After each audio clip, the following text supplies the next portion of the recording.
Okay. Hi, guys.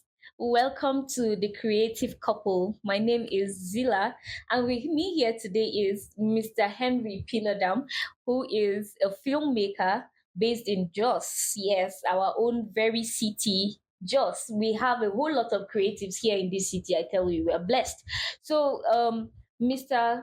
Henry here is a married man with two lovely children. So, in case all these single ladies there, in case your eye is already entering where it's not supposed to be entering, please close it. He's a married man. Yes. Women supporting women.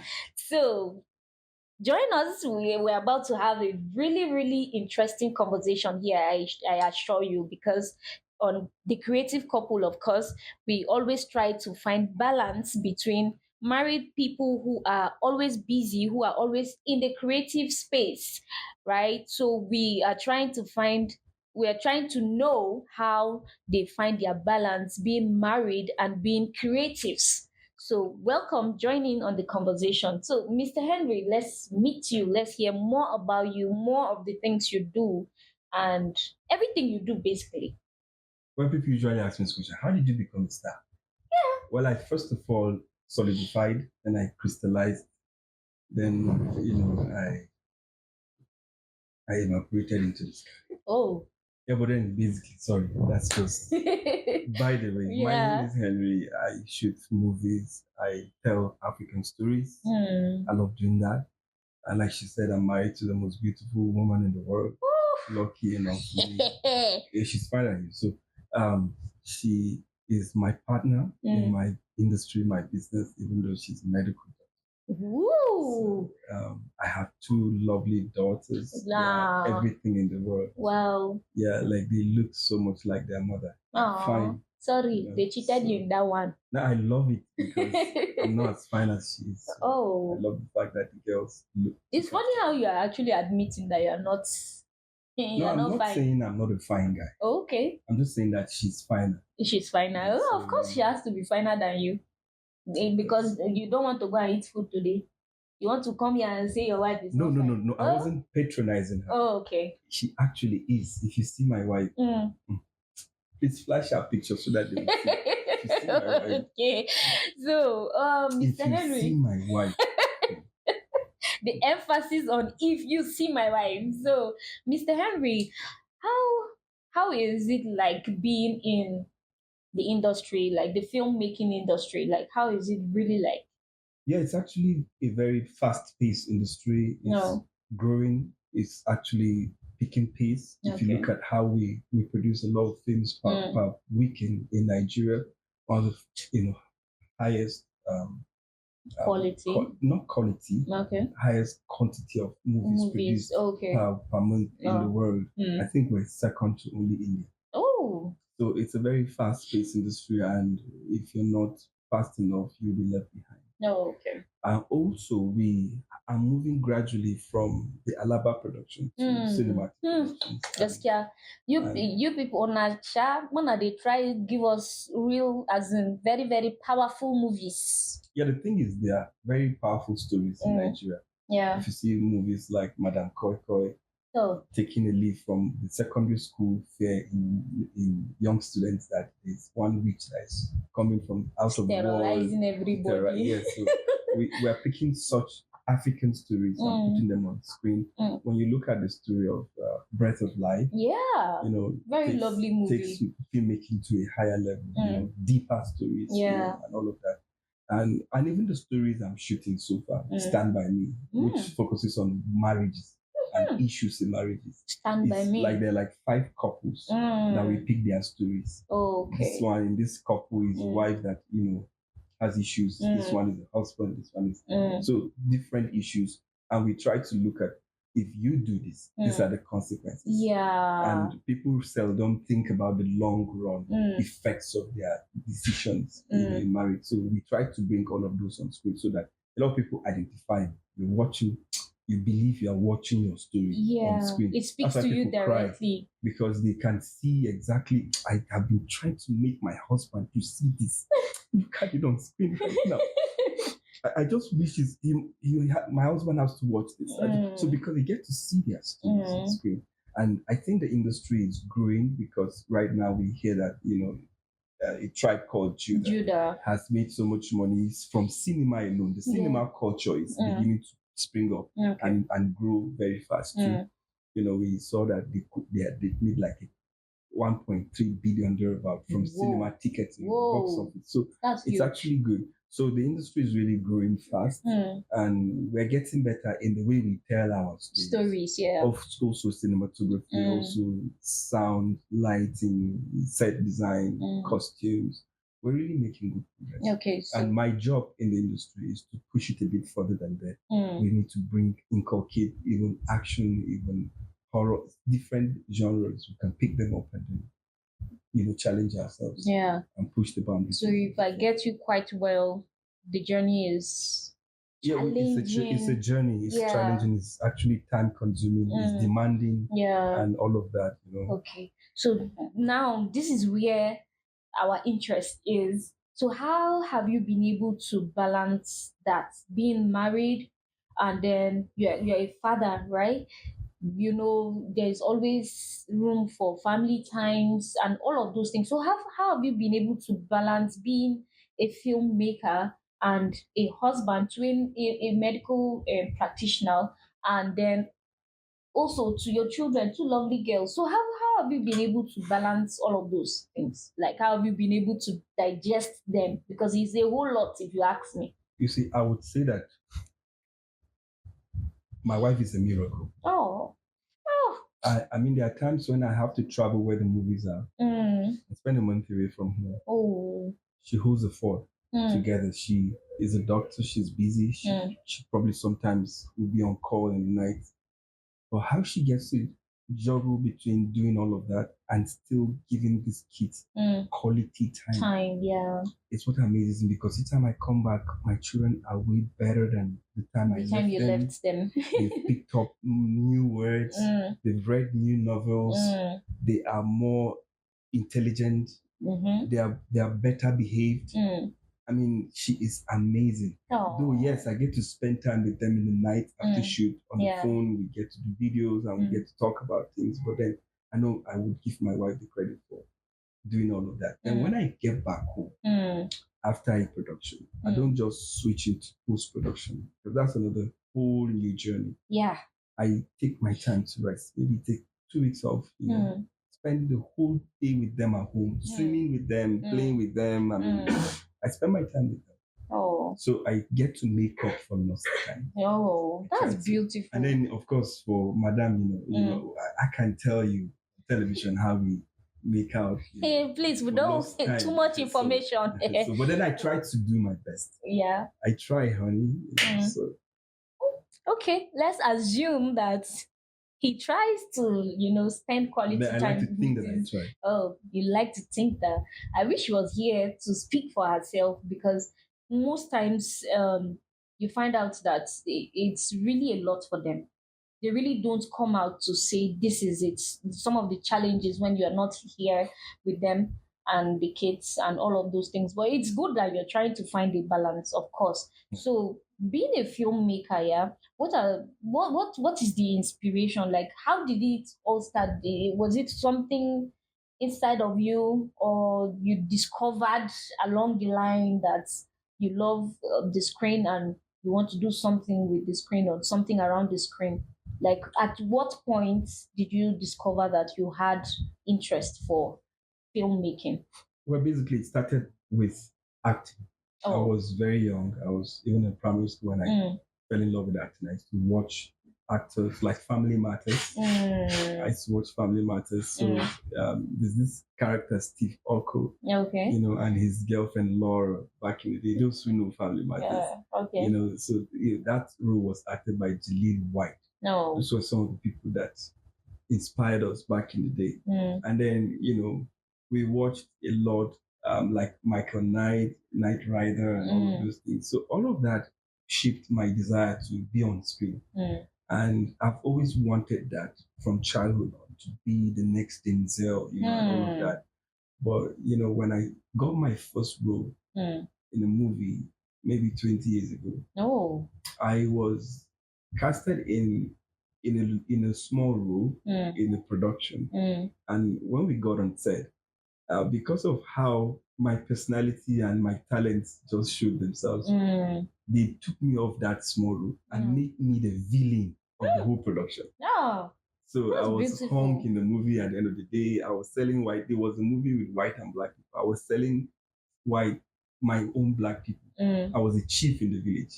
So they kept me in the bush for 3 weeks so that my bears would grow. Ooh. So I looked wicked in the movie. If you see, they titled The Return. So I was a chief in the village selling black slaves to white people. So the movie portrayed how some of our traditional rulers aided the slave trade. Yes, how those things were done before now. So I was collecting mirrors, small things from white people, some cowries here and there.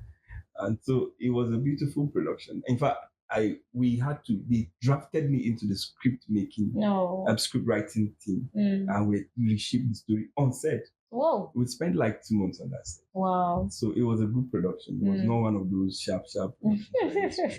So that was my first experience, and it was epic. And we're shooting 12 a.m. in the middle of cold, and we finished shooting with all those things on our face and go and have our bath that late. 12 1 a.m. It was extremely cold in December in Kaduna. Kaduna. So it was really not nice. But then that was my first baptism into the film industry. On that same set, the director picked interest in me because I went there with my camcorder. So I was, after shoot, when people are relaxing, I would just be recording with my camcorder. And then one day the director said, "Let me see your camcorder." He started playing back things I couldn't see. Wow. He saw the composition perfect. He saw that my exposure good. He said, "Wow. Did you go training?" I said, No, you belong behind the camera. No, sir. Lie, I'm a film actor. I want to be Denzel. You want to I don't be want on the the sense screen. of being behind the camera. He did all he could. Like, he took a year drawing me to all his sets so that he kept drumming it into my head that I must be a director. And that was how I went through film school. Became a film director. And went through cinematography. So for you, it was the passion. It was right inside of you. Acting that, so the directing and all of that came later. Okay. Because I became a writer for him.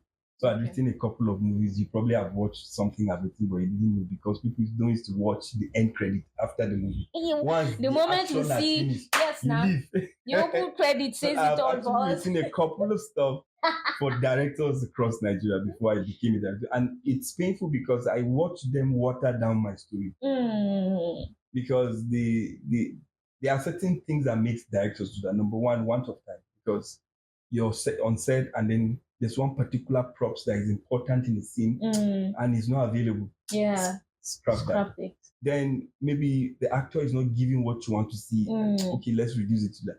Or sometimes the costume is not telling the story. Let's just forget this thing. Let's shoot it like this. Or the set you are looking for is not there. Let's make do. Just improvise something. Then at the end of the day, you now lose so many important aspects of the film. A film can be actually based on the props. There's one prop that if it's not there, the essence of that scene will be reduced. The intensity of the scene will be reduced. So I used to watch all of that and say, no. I can't crack my head and bring out such important, beautiful story and then watch it being watered down because the directors were not intelligent enough to know that this is the crux of the matter. So that pushed me into, I have to tell you one story. Start telling me yourself. So you had to go back to... So I had to go back to film school, learn all the, what I need to know. Okay. And most of it didn't come from film school. Most of it came from personal development. Lots of knowledge is there on the corner of the street, anywhere. Everywhere you are, there's knowledge there. As long as you have a phone and you have data, you can know anything you want to know in the world. Okay. So, as a filmmaker, so like, what is the drive? Like every day, what is the drive? What do you wake up and wish you had done differently, or what do you wish you want to do differently? What is the drive for you as a filmmaker? And then don't forget, we're not only talking about you alone, we are talking about you and your entire family. So what is the drive generally? I want to own a private jet. I think that's the basic drive. I want to have money. Mm. I want to approach filmmaking as a business. Okay. I want to make money. Mm. I was supposed to be a doctor so many years ago. I was discouraged by the fact that I noticed that the doctors get broke at the middle of the month sometimes. And of course, Yes. the part that your relatives know that you are a doctor, they assume you are always buoyant. So everybody's first point of call when they have a need is you. Mm. And so a lot of times doctors too who are not careful with their spendings, they are broke. Yeah. Then there are doctors who are chilling too. But then I didn't really know about the ballers yet when I was in med school. In fact, there were doctors who sat me down and said, why are you in our field? You're talented. Why are you? You don't want money. Look at whiskey. We're here suffering. A whiskey can now bring one doctor and say, come and stay in my house. I've locked down your whole practice to my family. And I can pay you. What are they paying you in that general hospital? 500,000. I'll pay you 2 million. Stay here and take care of my family. Please, whiskey, come and find me. Let me be doing podcasts for you. Okay, here's the downside of it. You see, when Lionel Richie was at the peak of his career, he didn't have time for his wife anymore. He was always on the road, always out there, always not around. I was going to ask you a question around we'll that. Get to that. So the doctor who was his personal family doctor, who was staying in the house, was swimming with his children at some point. Yeah. All right, with his daughter. One, he had a child that, and then he was spending time with the family. He was around. Yeah. And the wife began to move her affections from him to the doctor. Ooh. And even when they got divorced, she was living with the doctor in the house that he bought. Maybe said he has written story like that. It's not come and happen. True. God, I beg. Lionel Richie was a musician. Now, do you think people just jump into the studio and start singing? Of course, they have to write whatever it is they want to. So back to you, I want to ask you this question. So a lot of filmmakers that we know, a lot of them that we've heard of, are either divorced or they have messy homes, like very very messy homes. So how have you been able to put your home in check? First of all, my life and my family's whole foundation is Jesus. No. So I got married for the sake of the gospel, not just for me or for how we got to understand that our lives are offerings poured out to God, and everything we do is about Christ. And so Jesus being at the center, we found a way to detach ourselves from, okay, you must do this for me, you must do that for that. Like all those, it's about me, it's about me, it's about me, it's about God. Some people can be that selfish. Everything we do is about God, it's not about us. That's one.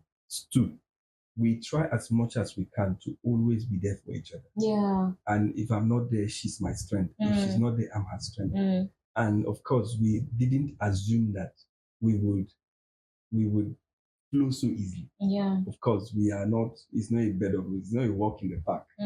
Marriage is work, and we agreed on certain terms before we got married. Yeah. And those are the things that are helping us. Because she's not happy that she gets to sleep alone. Yeah. And all of that, or she gets to be by herself with the kids. Sometimes. And given that she's a medical doctor. Yes. It can be so demanding. Exactly. But then, at the end of the day, she has understood and has accepted that this is her husband's work. And this is the kind of life he signed up for. And I try my best to make things easier for her. Yeah. And she can see that. That's the most important part. She can see that I'm doing my best and that everything I'm doing is for her and for my children. Yeah. So this is the part where we're emotional right now because, man, you agree with me that a lot of times people are selfish that they forget that this marriage thing, I'm not married, but at least I've stayed with married people, I've heard stories, and I know that marriage is not a joke. And then one of the things that I have always known that has helped a lot of people is how they have been able to balance communication and then how they accept responsibilities. It's a different thing for you to know you're a mom and then a different thing for you to act a mom. So it's a whole lot of things. And for Mr. Henry here, it's very obvious that they both have everything figured out. Not and really, it's not really. working. But let me tell you something. Not really. We have our moments, Okay. right? Yeah. There's a little, argument here and there. There's a little, Yeah. I'm not happy there. One Mm. tear there, one tear here. But here's the point. Mm. I keep telling people who are not married, like yourself, in all your considerations, please marry a kind partner. Oh. Marry a partner who has Rio, why are you nodding? who marry a partner who loves you, who cares about humanity, Yeah. who is a human being, who has a heart, Yeah. who can feel your pain, and who doesn't really care about who is right or wrong. Yeah. Because at most times, this is where the problem is. This pride, this arrogance, this rudeness, this self-centeredness. Right. That people just exalt all of those things above kindness. But please marry somebody who is kind, because a person who is kind, you squander his money. The kindness is in him, is what makes him laugh with you and play with you and kiss you and really mean it. After all of that, Okay. you have done something wrong. Maybe you just burned something in the kitchen and he's very hungry and he has to stay hungry for a while longer. You know, that moment of patience where you have to just, you are really hungry, but you have to wait because Honey is busy on her phone and she gets to burn something. And because we're humans, if you don't factor in that humanity, you will think, no, what kind of wife did I marry? Yeah. What kind of husband did I marry? But factor in the fact that people will definitely make mistakes that cause mistakes that will make you angry. At some point, it will burn down your house. At some point, it will cost you your car. How couldn't you check this? Exactly. How did we bought? I bought this 80K. But then, there's that. A kind person will. One experience. Tomorrow you will now tell me you want this. Anyway, fix it. You fix it. You will still go on the next day. You will burn another thing. You will still fix it. Exactly. We will still do it. We will keep fixing and fixing. So here's the magic. Like I used to get angry each time somebody just sends me a message. I just see a message from a particular person because I know he will ask for money. You just get angry immediately. Yeah. Right? Like siblings. I started training myself that wait. You are the one making it difficult for people to ask you things. Yeah. So they can't tell you when they have a need. Why should you be angry? No, they need somebody. They need to tell somebody truly. Yeah. It's a privilege that you are the first person they are thinking about. Okay. All right. Send me your account number. Or okay, how much do you need? Hold on, I don't have. I used to, even when I don't have, when they ask me, I'll go out of my way and look for them. Because I feel their pain. You know what it means not to have something and to ask. So, do you know most of these problems can be solved if you change how you think, your mentality, how you view things, how you process things, how you see people, So it started working for me when anytime I expect things to go wrong. I don't expect things to be always okay. So I try to expect bad, and then when good happens, I notice that I appreciate it more. And when bad happens, I don't explode like I used to explode. I don't just get angry. That's another angle. Why should you allow the devil way to you just handle things? Yeah. And then here's the worst part. Okay, what if your wife now begins to admire something? It happens. Do you know we're humans? Yeah. Do you know that you will actually see somebody that you like and still be captivated by the person? Yeah. Very true. Very, and sometimes very true. you might be weak enough to even make the decision to let me just play around this and see. I know I haven't cheated on my husband. Let me just play around. So sometimes you have to even create the mind to even say, I need to control what will happen if this happens. Yeah. I need to control myself and accept that this person is human being. Maybe it's a moment of weakness that requires my strength. Yeah. That requires me to now let me say, help her. She's in trouble, help her. Not fight her. She's a demon. She's bad. She's this. No. And I watched that scene in Tyler Perry movie where he called his wife. Noticed every day she's glowing as she's going to work. She takes extra time to put her hair together, to make up. She even noticed that she has changed how she wears her pants and all that. And then the guy was really broken and he was talking to her softly. That soft tone is a secret. It's not the shout. It's not all about the shout. It's a secret. Even though, and I noticed I'm a very passionate person. Like, I used to make my points passionately because I'm feeling the point. The way it is coming inside your head without filter. Not because I'm angry with the person. I'm just passionately expressing. Yes, you want to get it all out. I want you to get it. I want you to understand what I'm saying. So sometimes I say it passionately. You say, this is your passion. It will cost you something one day. Should be your passion. Okay. I had to work on all of that. Soft. But then, like I said, there are moments where you go somewhere and cry. You're not God. Yeah. You will be vulnerable. It's not always. And you will be hurt. Yeah. But then how you deal with it, especially not taking it to social media, not taking it to the public, not calling somebody, do you know what my wife did? No. Have that one. That's one thing I clap for myself. I will never call somebody and say my wife did.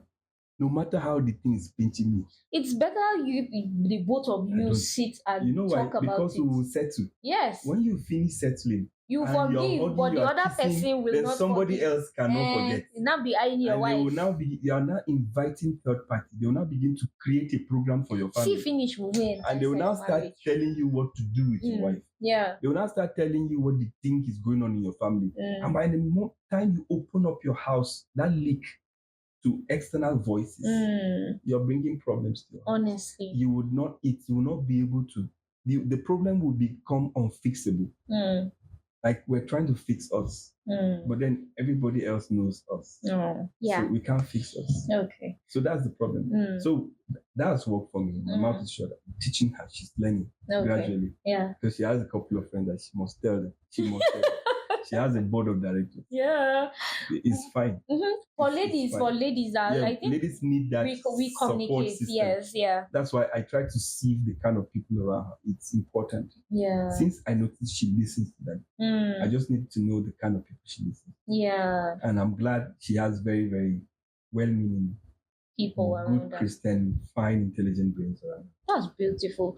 So, Mr. Henry, how has it been like for you since you hit the screen? How has it been like? Well, I didn't really allow the screen time to affect me. It's just a few times when people will call me, I'm watching African Magic. I can't see it. I'm watching.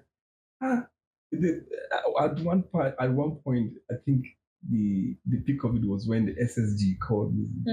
We're close back then. I said, Harry, I'm watching you on TV now. You're an actor now. You sure say now you? No.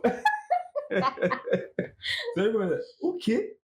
And you do it so well. Like, okay, thank you, sir. So people get to, regard you or see you in a different light because our lives are so different. I think the part that they don't realize is that we're actually our whole body is a two-body industry. So they didn't know that they were going to see me kissing. Like, okay, I was going to. We know you are a pastor.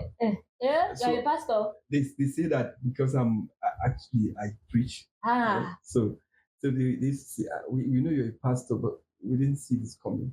So a lot of people have, they are trying to accept at some point. So when I noticed it was going to affect my ministry, I stopped. But especially for the fact that I noticed how it affects wifey. I wish wifey was here so that I would ask her, like, how do you feel watching?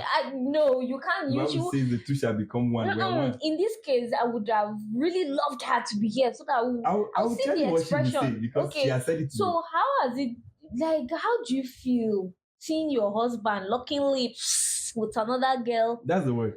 On TV. She like, how do you feel? And funny enough, people know you both are married, and then see this person's husband, or see the way he's kissing somebody. Why is he kissing her like that? I want to say, like, this things you people do on films, is it real? Is it a fake kiss? Like, people always want to know, like, is it real? Is it fake?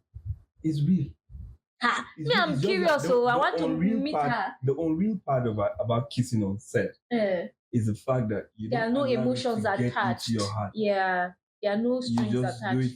it, and then you have to. You see, this what we call method acting. When you go to Stanislavski's method of acting, when he said you don't act, you become the actor. Yeah. When you enter the actor's shoes, if the actor is in love with his actress, is the two characters are in love, then we will look for two love. different chemistry. I mean, we will look for love. Like we will not just we're not acting love. We're doing love. Yes. So many times I have to leave that set and detach from the person because I attach during production. Yeah. So that it will come out. So when you kiss somebody and then you close your eyes. I cannot and then you forget that there's a camera. You now forget self that you're a married man and a father. Go. And you see her eyes, and the camera needs to see that connection. Some people get best award for best kiss. There are all of those things. It's that naturalness that must come out, as if you really, really love the person. So you have to be the person. You have to be in love. Like I acted the lead role in a TV series called Farmhouse. I was Daniel in Farmhouse. Daniel was in love with Grace. I said I created love in my heart for Grace. That Grace was acted by Binta Talfa that time. Binta is married now. I don't know her son, but she was Talfa that time. I fell in love with the girl. Like literally. Literally. So that I could be that Daniel for her on that set. We spent like a month and 2 weeks on that set.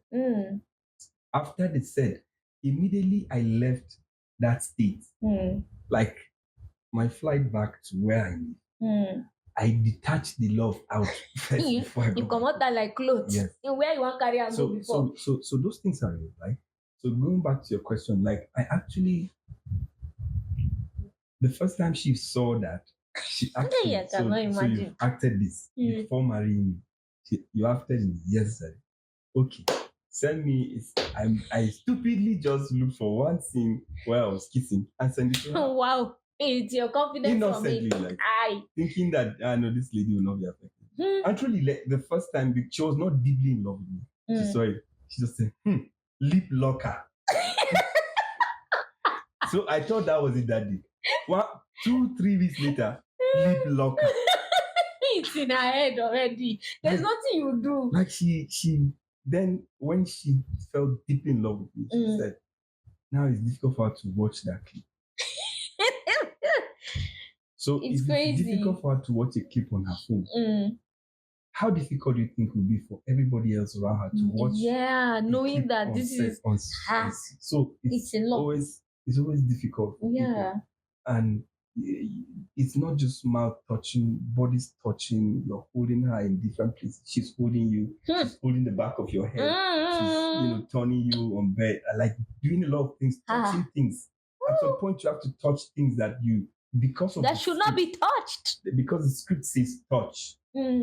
So when I saw that it's gonna affect my marriage, I stopped.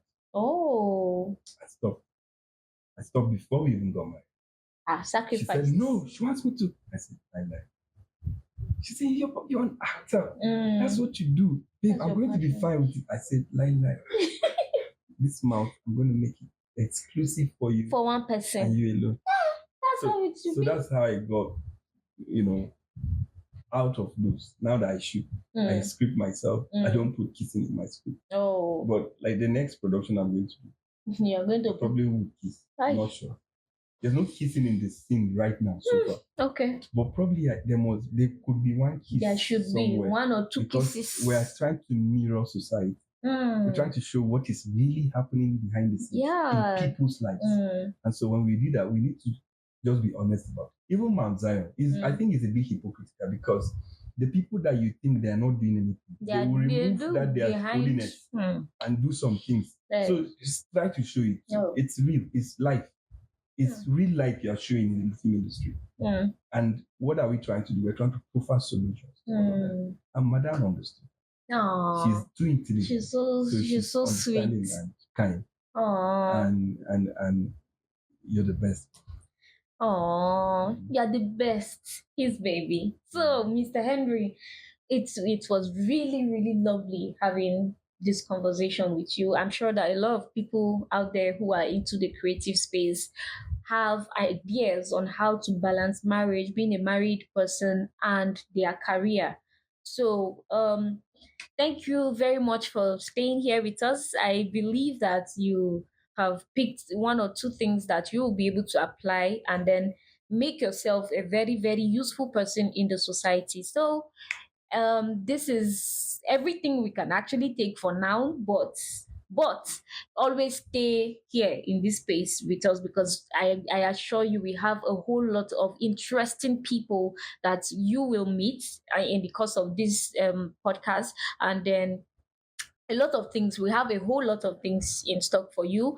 In case you're a couple, a creative couple out there, and you would want to be a part of our, yes, you want to share your story, you want us to know how it is being married and being a creative person, please follow us on all our social media platforms, send us emails, and then we'll acknowledge and have you come into the studio, and of course, we'll have a very, very sweet discussion. Thank you for watching. Bye bye.